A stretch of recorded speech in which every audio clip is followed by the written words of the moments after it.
South ఇండియాలోనే అతి తక్కువ ధరలకి రత్నాలనందించే ఏకైక సంస్థ 6JVR. నమస్తే, నేను Keshav. Welcome to Suman TV.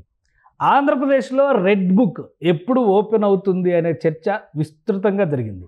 Social మీడియాలో అయితే కూటమి ప్రభుత్వం వచ్చి 8 నెలలు గడుస్తున్నా అసలు చర్యలే లేవు అనేటువంటి విమర్శ సొంత పార్టీ నాయకుల నుంచే వినిపిస్తున్నాయనేటువంటి వాదన కూడా బయలుదేరింది. ఇప్పుడు ఎవరు ఊహించని స్థాయిలో గన్నవరం మాజీ ఎమ్మెల్యే వల్లభనేని వంశీ అరెస్ట్ అయ్యారు. ఇప్పుడు కొత్తగా జరుగుతున్న చర్చ ఏంటంటే రెడ్ బుక్ ఓపెన్ అయిపోయింది అని. నిజంగా రెడ్ బుక్లో భాగంగా జరిగిన అరెస్ట్ అయినా ఇది? పైగా వైసీపీ నాయకులు చేస్తున్నటువంటి విమర్శలు ఇవన్నీ కక్ష సాధింపు చర్యల్లో భాగమే అంటున్నారు. తెలుగుదేశం పార్టీ నాయకుల మనస్తత్వం కానీ ఆలోచన విధానం కానీ రాష్ట్రంలో అరాచక పరిస్థితులు సృష్టించే దిశగా నడుస్తోంది అని విమర్శలు చేస్తున్నారు. ఇందులో నిజమెంత? ప్రధానంగా గతంలో వల్లభనేని వంశీ అనుసరించినటువంటి విధానాలే ఆయన్ని పట్టించాయా? 2 విధాల కేసులు ఎదుర్కోవాల్సినటువంటి పరిస్థితుల్లో ఇప్పుడు వల్లభనేని వంశీ ఉన్నారా? పార్టీ కూడా ఆయన వెంట నడిచేటువంటి పరిస్థితుల్లో లేదా? ఈ అంశాలపైన విశ్లేషణ చూద్దాం. మనతో పాటు తెలుగుదేశం పార్టీ నాయకురాలు ఉండవల్లి అనూష గారు ఉన్నారు. అనూష గారు నమస్కారం. నమస్తే. ఈ అరెస్ట్కి సంబంధించి తెల్లవారుజాము నుంచే చర్చ బాగా జరుగుతుంది. అంటే వరుసగా చాలా ఇష్యూస్ జరిగినాయి. బోరగడ్డ అనిల్ అరెస్ట్ కానీ, నందిగం సురేష్ కానీ, పిన్నెల్లి రామకృష్ణారెడ్డి గారిది అంటే అది ఎలక్షన్ కమిషన్ యాక్షన్ కాబట్టి దాని గురించి మినహాయించినా కానీ ఇప్పుడేదో కొత్తగా రెడ్ బుక్ ఓపెన్ అయింది అంటున్నారు.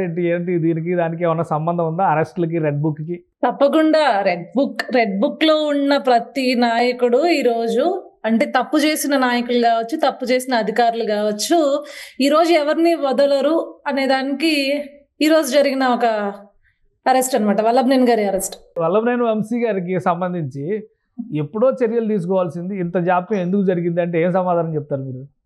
ముందస్తు బెయిల్కి వెళ్ళాడు. చట్టం అందరికీ ఒకటే రకంగా పనిచేస్తుంది కాబట్టి చట్టంలో నేరస్తుడికి కూడా కొన్ని అవకాశాలు కల్పించాయి కాబట్టి నేరారోపణ రుజువయ్యేంత వరకు ఏదైతే న్యాయస్థానాలకు వెళ్ళిన తర్వాత ఏవైతే వాదోపవాదనలు జరిగి పూర్తిగా న్యాయస్థానాలు శిక్షించేంత వరకు ఒక చిన్నపాటి వెసులుబాటు ఉంది కాబట్టి దాన్ని ఈరోజు అతను ఆ ల్యాప్సెస్ అన్నిటిని ఉపయోగించుకుని ముందస్తు బయలుకి వెళ్ళి దాక్కుంటూ, లేకపోతే అమెరికా లాంటి దేశాల్లో ఇన్వెస్ట్మెంట్ దాని వీసా పైన వెళ్ళి అక్కడ సిటిజన్షిప్ అయిపోయి నన్ను అరెస్ట్ చేయకూడదు అని చెప్పేసి ఇన్ని రకాల ప్రయత్నాలు చట్టానికి దొరకకుండా లేదంటే ప్రభుత్వానికి దొరకకుండా తప్పించుకుని తిరిగాడండి ఒక రకంగా చూసినట్లయితే. సో ఈ రోజు ఏంటి అంటే ఆ పరిస్థితి పూర్తిగా తిప్పికొట్టింది అనమాట. అంటే ఒకటి ఏంటంటే ఇప్పుడు కానూన్ కా హాత్ లంబా అంటారు కదా, అదే తరహాలో గవర్నమెంట్కి కూడా చాలా పవర్స్ ఉంటాయి. 8 నెలలు ఎందుకు పట్టింది? ఒకవేళ అసలు ఏం జరిగింది? తెలుగుదేశం పార్టీ ఆఫీస్ పైన దాడి అంటే ఇక్కడ 2 అంశాలు చర్చిస్తున్నారు ప్రతి ఒక్కళ్ళు. ఒకటి ప్రధాన కార్యాలయం పైన జరిగినటువంటి అటాక్ ఒక ఆస్పెక్ట్ అయితే, ఇది గన్నవరం పార్టీ ఆఫీస్ పైన జరిగినటువంటి అటాక్. ఆ సందర్భంలో ఏం జరిగింది? ఇది కక్ష సాధింపు కాదు, ఆయన చేసినటువంటి తప్పుకి జరుగుతున్నటువంటి శిక్ష లేదా దానికి సంబంధించినటువంటి విచారణ పరంపర అనడానికి మీరేం చెప్తారు? సార్, ఇదేం కక్ష సాధింపు కాదు సార్. ఆ రోజు అందరికీ తెలుసు, పార్టీ అన్నం పెట్టిన తల్లి లాంటిది. సో ఆ పార్టీ అధినాయకుడు భార్య అంటే నిజంగా తల్లితో సమానమైన మహిళ.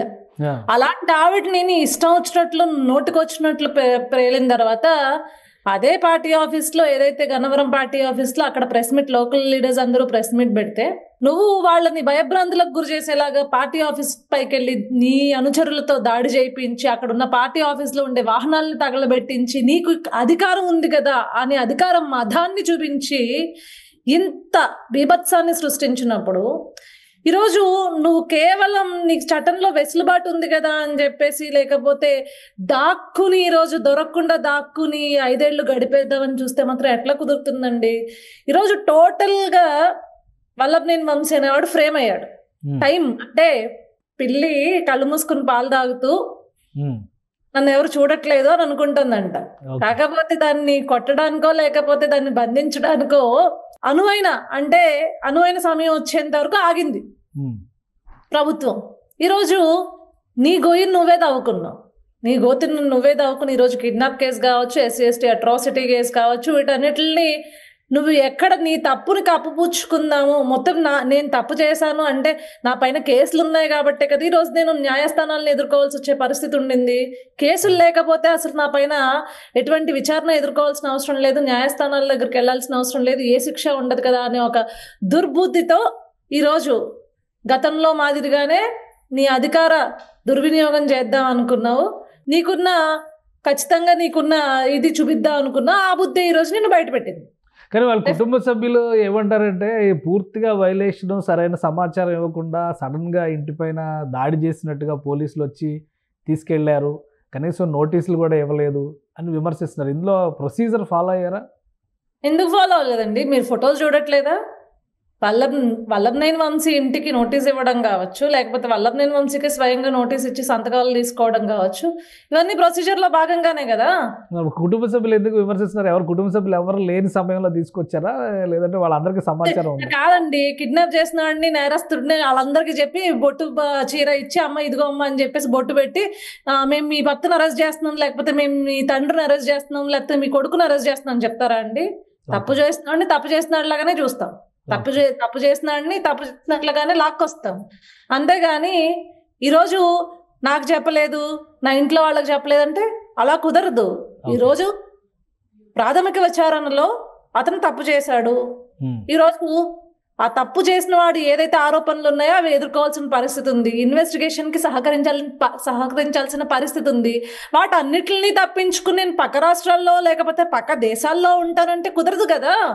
నువ్వు తప్పులు చేసేసి, హత్యలు చేసి, మానభంగాలు చేసేసి, కిడ్నాపులు చేసేసి, లేకపోతే దౌర్జన్యాలు చేసేసి పక్క దేశాలకి పోతాను, నేను విచారణ నేను ఎదుర్కోను, లేకపోతే నా పైన కేసులు పెట్టిన వాళ్ళని కిడ్నాపులు చేసి వాళ్ళపైన ఒత్తిడి చేసి ఆ కేసులనే విత్డ్రా చేసేసి మొత్తం తప్పించుకుంటాను అంటే కుదరదు కదండి. ఈ రోజు నిజంగానే ఆయన విదేశాలకు వెళ్ళిపోవాలనుకున్నారా? మీరు ఇన్వెస్టర్స్ సిటిజన్షిప్, ఇన్వెస్టర్స్ వీసా ఇటువంటి వాటి కోసం ట్రై చేశారు అంటున్నారు. ఏంటి ఆధారాలు ఏమైనా ఉన్నాయా?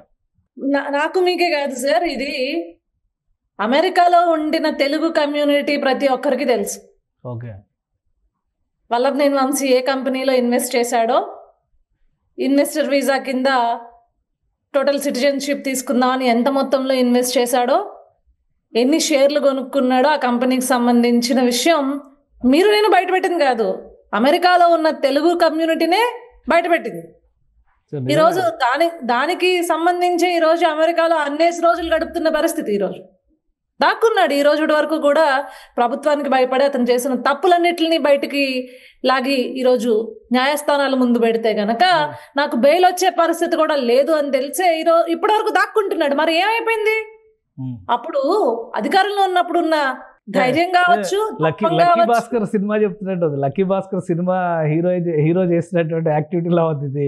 వల్లభనేని వంశీ ఫాలో అయ్యారా ఏంటి? అది మీకు కనిపిస్తుంది కదా సార్. నేను కాదు సార్, మీరు ఎవరైనా మీకు తెలిసిన వాళ్ళు యుఎస్ లో కనుక ఉండుంటే కనుక Telugu community, not even cost based Telugu community ఉంటే అడగండి, అతను ఏ కంపెనీస్ లో ఇన్వెస్ట్ చేశాడో ఏంటి అనేది మొత్తం బయట పెడతారు వాళ్ళు. ఓకే, లేకపోతే who is Vallabhaneni Vamsi sir అన్నేసి నెలలు యుఎస్ లో ఉండడానికి ఎవరు? హూ ఈజ్ వల్లభనేని వంశీ అక్కడ? అంటే కరెక్ట్ గా పోలీసులు ఆయన హైదరాబాద్ వచ్చే వరకు వెయిట్ చేసి వల్లభని పట్టుకున్నారంటారు. అంతే కదా సార్. మరి పోలీసు యంత్రాంగం తెర వెనక వాళ్ళు చేయాల్సినటువంటి యాక్టివిటీ వాళ్ళు చేస్తూ పోయారు. ఖచ్చితంగా చేస్తారు సార్. నెక్స్ట్ ఎవరు? రెడ్ బుక్ ఓపెన్ అయింది అంటున్నారు. మరి నెక్స్ట్ ఎవరు ఉన్నారు? ఇది ఓన్లీ గన్నవరం పార్టీ ఆఫీస్ పైన జరిగినటువంటి దాడి, ఆ పెద్ద పార్టీ ఆఫీస్ పైన, పెద్ద ఆఫీస్ పైన జరిగిన దాడి ఇంకా అది పెండింగ్ లో ఉంది. ఇంకా నెక్స్ట్ లేదు కదా సార్. అది కూడా ఆల్రెడీ చాలా మంది లోపలికి వెళ్ళడం జరిగింది. చాలా మంది దాంట్లో కూడా ఇప్పుడు లోపలికి వెళ్ళడం జరిగింది. ఇంకా పెద్ద పెద్ద పేర్లు వినిపిస్తున్నాయి కదా. తప్పకుండా వాళ్ళందరూ కూడా వస్తారు. ఎవరైతే టీమ్ లో ఉన్నారో, ఎవరైతే తెలుగుదేశం పార్టీ కేంద్ర కార్యాలయానికి దాడి చేసినప్పుడు దొరికిన మొహాలు ఏవైతే ఉన్నాయో, మేము సీసీ కెమెరా ఫుటేజ్ ఇచ్చిన ఆధారంగా మొహాలు ఏవైతే ఉన్నాయో, ఇప్పటి వరకు వాళ్ళందరినీ పట్టుకోవడం జరిగింది. అందరినీ పట్టుకుని ఈరోజు వాళ్ళ తాలూకా శిక్షలు వేయడం జరిగింది. సో ఈ రోజు ఎవరిని వదిలే ప్రసక్తి ఏం లేదు సార్. కాకపోతే మేము చెప్పినట్టుగా, గతం నుంచి నేను చెప్తున్నట్టుగా ఏంటి అంటే, ఏదో నామకే వాస్తే చేసినట్లు కాదు అరెస్టులు. పూర్తిగా ఇన్వెస్టిగేషన్ ఏజెన్సీస్ అన్ని ఆధారాలతో, డాక్యుమెంటల్ ఎవిడెన్సెస్తో ఈరోజు జగన్మోహన్ రెడ్డిని కూడా ఆఖరికి లోపలేయడానికి సంసిద్ధంగా ఉంది కూటమి ప్రభుత్వం. సో అంటే దానికి కావాల్సినటువంటి గ్రౌండ్ వర్క్ అంతా రెడీ అయిపోయింది. 8 నెలలు అదే పని మీద ఉన్నారా? Yes sir, definitely. ఏమేమి తప్పులు చేస్తున్నారో, ఆ తప్పుల తాలూకా మూలాలు ఏంటి, ఎక్కడి నుంచి ఆ తప్పులు జరుగుతున్నాయి ఈరోజు చూసాం మనం. నిన్న తిరుపతి కల్తీ లడ్డు వ్యవహారంలో అబ్బెబ్బే ఏం లేదని మొన్నదాకా విర్రవీగినా, మేం మాటలు పడ్డా, ఎనలిస్టులు మమ్మల్ని క్వశ్చన్స్ చేసినా, లేకపోతే ప్రజల దగ్గర నుంచి మమ్మల్ని క్వశ్చన్స్ చేసినా, ఈరోజు ఎక్కడైతే ఆ నెయ్యి సరఫరా విషయంలో తప్పులు జరిగినాయి అని చెప్పేసి ఈరోజు అక్కడ ఒక నలుగురిని అరెస్ట్ చేసిన పరిస్థితి ఉండింది. సో మేము ఒకటే సార్, ఇది జగన్మోహన్ రెడ్డి చేసినట్లు కక్షపూరిత రాజకీయాలు చేసో లేకపోతే విధ్వంస రాజకీయాలు చేసో ప్రజల్ని భయపెట్టాలనే పరిస్థితుల్లో లేదు. ఇక్కడ వాస్తవాలని ప్రజల ముందుకు తీసుకుని వెళ్తూ వీళ్ళు చేసిన తప్పుల్ని ఎవిడెన్సెస్ అన్నిటిని కూడా ప్రజల ముందు పెడుతూ ఈరోజు ప్రజలకి ఒక భయాందోళన పరిస్థితి కల్పించకుండా వీళ్ళు ఏం తప్పులు చేశారో, ఎందుకు అరెస్ట్ చేశారో అనేది పూర్తిగా ప్రజలకు తెలియపరుస్తూ ఈరోజు అరెస్టులు చేసే పరిస్థితి ఉండింది. సో రెడ్ బుక్ రాశారు కదా నారా లోకేష్ గారు, వాళ్ళందరినీ తీసుకొచ్చి ఎక్కడ ఏం చేయాలనే ఆ రకంగా కాదు సార్, మరి అంత అగ్రెసివ్ గా వెళ్ళట్లేదు. మీరు చూసినట్లయితే ప్రతి ఒక్కరి వెనకాల తప్పులే వెనకాల ఎస్టాబ్లిష్మెంట్ ఉంటుంది, ఎవిడెన్షియల్ ఎస్టాబ్లిష్మెంట్ ఉంటుంది. వాళ్ళు తప్పించుకోలేని విధంగా ఈరోజు ఎవిడెన్సెస్ ఎస్టాబ్లిష్ చేసి మీరు చూసినట్లయితే నందగం సురేష్ విషయంలో కావచ్చు, జోగి రమేష్ కొడుకు విషయంలో కావచ్చు, ఇలా ఏవైతే ఉన్నారో నాయకులు ఎవరైతే వెళ్ళారో ఈరోజు జైళ్ళకి వాళ్ళందరిని అడిగినా సరిపోతుంది. ఎందుకు వాళ్ళకి బెయిల్ రాలేకపోతున్నాయి, ఎందుకు ఈ రోజుకి వాళ్ళు ఇబ్బంది పడుతున్నారు, ఎందుకంటే అంత పగడ్బందీగా వీళ్ళు చేసిన తప్పులన్నిటిని కూడా ఒక చోటికి తీసుకొచ్చి వీళ్ళకి శిక్షలు పడే విధంగా ఈరోజు ప్రభుత్వం చేస్తుంది. మళ్ళొక్కసారి ఇలాంటి నాయకత్వం, అంటే ఇంత దరిద్రపు నాయకత్వమో లేకపోతే ఇంత దారుణంగా దౌర్జన్యంగా ప్రవర్తించే నాయకత్వం మరొక్కసారి రేపు పుట్టకూడదు, ప్రబలకూడదు ప్రజల్లో. నాయకుడు అనేవాడు బాధ్యతాయుతంగా ఉండాలి. నాయకులు సైతం తప్పు చేస్తే వాళ్ళకి శిక్షలు పడతాయి. కాబట్టి ఇది ఒక గుణపాఠం సార్ వీళ్ళకి, భవిష్యత్తు తరాలు వచ్చే నాయకులకి కూడా ఇవన్నీ లైఫ్ లెసన్స్ అనమాట. అదుకు గతంలో వాళ్ళకి ఇలా జరిగింది, వీళ్ళు ఇంత అధికారం ఉంది కదా అని రెచ్చిపోతే ఒక్కసారి కనుక ప్రభుత్వం కావచ్చు లేకపోతే విచారణ సంస్థలు కావచ్చు ఆఖరికి న్యాయస్థానాలు కావచ్చు సరిగ్గా పనిచేస్తే ఎంతటి నాయకుడికైనా శిక్షలు పడతాయని ఈ రోజు కనుక ప్రూవ్ చేస్తే కనుక రేపొద్దున భవిష్యత్తులో వచ్చే నాయకులందరూ కూడా ఒళ్ళు దగ్గర పెట్టుకుని ఏ పార్టీ నాయకులైనా పనిచేస్తారు. రైట్, థ్యాంక్ యూ అనుష గారు మీ అభిప్రాయాలు తెలియజేసినందుకు. ఇది వల్లభనేని వంశీ అరెస్ట్కి సంబంధించి పక్కా ఆధారాలతో కేసుని ఎస్టాబ్లిష్ చేస్తూ ముందుకు సాగుతున్నారు. అలానే ఆయన అమెరికాలో తలదాచుకునేందుకు చేసినటువంటి ప్రయత్నాల పైన కూడా పోలీస్ యంత్రాంగానికి అవగాహన ఉంది. ఈ క్రమంలోనే ఆయన ఇండియా వచ్చిన వెంటనే అరెస్ట్ చేశారు. ఇక మిగతా అంశాల విషయంలో కూడా స్పష్టమైనటువంటి తప్పులు చేసిన వ్యక్తులని ఆధారాలతో సహా వెతికి పట్టుకునేటువంటి పనిలోనే గత 8 నెలలుగా కూటమి ప్రభుత్వం ఉంది. ఊరికే బెదిరింపులకి దౌర్జన్యాలకి పాల్పడేటువంటి వ్యక్తులకి రాబోయే రోజుల్లో ఒక గుణపాఠంగా నిలిచే విధంగానే ఈ కేసుల ఎస్టాబ్లిష్మెంట్ జరుగుతుందని అనుష గారు విశ్లేషిస్తున్నారు. ఫర్దర్గా రెడ్ బుక్లో లిస్ట్లో ఇంకెవరు ఉంటారనేది ప్రస్తుతానికి సస్పెన్స్. కానీ గతంలో జరిగినటువంటి తప్పిదాలకు సంబంధించిన తవ్వకాల పరంపర మాత్రం యథావిధిగా కొనసాగుతుందని ఆమె స్పష్టం చేస్తున్నారు. ఇది special discussion. Keep watching. Suman టీవీలో మీ పర్సనల్ అండ్ బిజినెస్ ప్రమోషన్స్ కోసం కింది నెంబర్కి కాంటాక్ట్ చేయండి.